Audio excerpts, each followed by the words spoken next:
Balikan natin ang aksyon sa PBA Season 50 Philippine Cup kagabi sa Ninoy Aquino Stadium. Narito report ni teammate Jamaica Bayaka. Muling nakabangon ang Converge Fiber Xers matapos ang dominanteng panalo laban sa De La Firma Jeep 125-108. Nagbalik sa winning ways ang Converge ng mas palakasin ang line-up sa pagdating ng tatlong bagong manlalaro, sina John Lloyd Clemente, Larry Muyang at Archie Concepcion. Factor na rin po na madagdag si Larry Muyang ngayon at same time, yung rest ng mga dalawang bigs namin, dalawang Justin, medyo napaganda yung rest nila. Good po. At napagbigyan tayo na makalaro na po si Larry ngayon.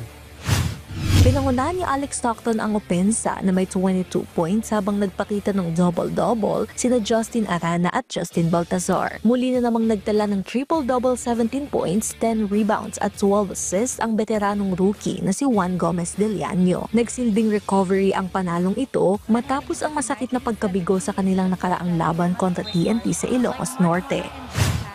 We just had to stay on the same page. So you said we came from a tough loss against TNT, and I think our mindset coming towards this game is pretty much just to bring a lot of energy and effort, and I feel like that's what we did as a whole, collectively as a team.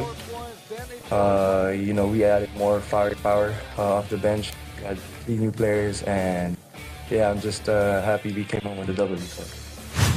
Sa panig ng De La Firma, umiscore ng 16 points si Jeric Ahanmisi, ngunit nabigo ang Jeep na maitawid ang panalo. Hindi nakalaro si Maverick Ahanmisi dahil sa injury, habang nagbuhos naman ng 10 points si Aljan Mariano. Samantala sa ikalawang laro, nanguna naman si Kevin Alas sa NLEX Road Warriors matapos umiscore ng 26 points para talunin ang Phoenix Fuel Masters 87-81.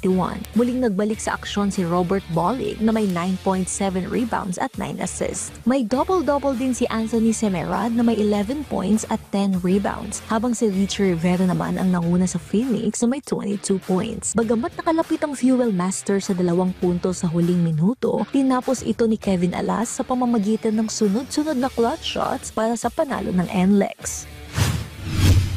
Nag-step up lang naman yung defense ng Phoenix. No? They pressured us a little bit and we couldn't find a good shot consistently. And the good shots that we were able to generate in our offense, we missed it. Pero that's just the way the game is, and we have to learn how to break the streak.